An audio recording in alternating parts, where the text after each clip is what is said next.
Hey neighbors, got a minute? Just quickly, want to thank you again for being with us last Sunday for our groundbreaking ceremony. Especially want to thank those of you who came early and stayed late to help create a space of hospitality for so many visitors and guests who were with us. It'll be one of those days that I look back on in my reminiscing, remembering when the church was truly the church.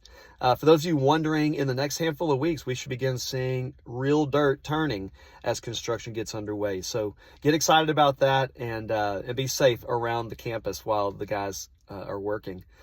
As we prepare for this coming Sunday, though, I just want to remind you we're in the second week of the Gospel of Mark. As a part of our 89 chapters and 89 days from Matthew through John, we're now in week 2 of the Gospel of Mark. And as we read through Mark, you're going to find what theologians call the Messianic secret. It's interesting the way that Jesus says things and does things, especially these healings, and afterwards will tell the person who's healed, don't tell anyone what's happened. Even after the transfiguration, coming down the mountain, he tells the disciples nearest him, don't let anyone know what you just saw until after I'm resurrected from the dead. He likes to keep his acts quiet, which is kind of in line with what the gospel and much of the New Testament teaches. I heard a pastor, Francis Chan, say this just this past week in a sermon.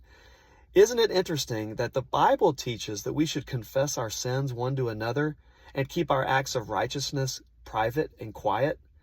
And yet we live in a culture that encourages us to keep our sins private and quiet while we brag about or celebrate on social media all of our acts of righteousness.